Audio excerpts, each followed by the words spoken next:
ফিলিস্তিন নারায়ে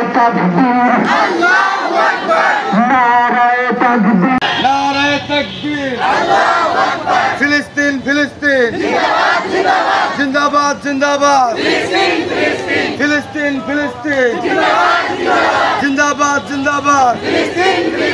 আজকে ইসরায়েলি যে বর্বরতা হামলা আমাদের ফিলিস্তিনি মুসলমানদের উপর চালিয়েছে, গাজাবাসী এবং রাফাবাসীকে যেভাবে তারা ধ্বংস চালাইছে, যেভাবে হত্যা করেছে, তারই প্রতিবাদে আজকে সারা বিশ্বে যেভাবে প্রতিবাদের ঝড় তুলেছে মুসলমানরা, ঠিক সেভাবেই তারই ধারাবাহিকতায় মানিকগঞ্জের স্বাস্থ্য বিভাগ আজকে আমরা এই প্রতিবাদ এবং তীব্র নিন্দা জ্ঞাপন করছি। আজকে আমরা এখান থেকে বলতে চাই যে অবিলম্বে ইসরায়েলি যে পণ্য আছে সেগুলো আমরা বয়কট করি এবং ইসরায়েলি যে হামলা হচ্ছে এরই প্রতিবাদে সারা বিশ্বের মুসলমানদেরকে আমরা ঐক্যবদ্ধ হওয়ার আহ্বান জানাচ্ছি এবং সারা বিশ্বের যে সকল স্বাস্থ্য কর্মকর্তা কর্মচারী এবং ডাক্তার নার্সবৃন্দ যারা আছেন তারা সবাই ঐক্যবদ্ধ হয়ে এর প্রতিবাদ করি। অবগত আছি যে আমাদের যে গাজাবাসী ভাই ও বোনেরা আছে তারা কেমন দিন যাপন করছে, তাদের উপর নির্মমভাবে হত্যাকাণ্ড চালানো হচ্ছে এবং কোন অন্যান্য যে সকল মুসলিম কান্ট্রিরা সক্ষম তারা তাদের পাশে দাঁড়াচ্ছে না। তবে আমরা আমাদের যতটুকু সক্ষমতা আছে আমাদের ততটুকু সক্ষমতা দিয়ে আমরা তাদের পাশে দাঁড়িয়েছি।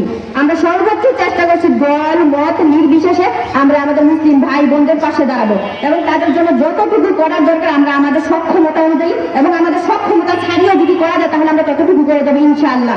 আমাদের হৃদয়ে আমরা মুসলমান এবং আমাদের হৃদয়ে ফিলিস্তিনিদের প্রতি ভালোবাসা জাগ্রত সবসময় আছে, যে কারণে আমরা এইভাবে ঘৃণা জানানোর জন্য একসাথে সমবেত হয়েছি। আমরা সর্বদাই চেষ্টা করব নিজেদের জ্ঞানকে বাড়ানোর জন্য, যেন ইসরায়েল পণ্য বর্জন করলো আমরা আমাদের সক্ষমতাকে যেন বাড়াতে পারি। সবার উপরে মানুষ হচ্ছে, তার উপরে নাই। এই ঘটনাটা ভাই বর্বরতা শিশুদের উপর, নারীদের উপর, মানুষের উপর হচ্ছে। এক একজন হয়তো আমরা এক এক ধর্মাবলম্বী, কিন্তু আজকে বিশ্ব মানবতার বিরুদ্ধেই তাদের সেই বর্বরতা। আজকে নির্বিচারে চিকিৎসকদেরকে হত্যা করা হচ্ছে, তারা মানুষের জীবন রক্ষা কাজে নিয়োজিত। স্বাস্থ্যকর্মীদের উপর যে বর্বরতা চলছে, মানে কোন প্রাণকে তারা রক্ষা পেতে দিবে না।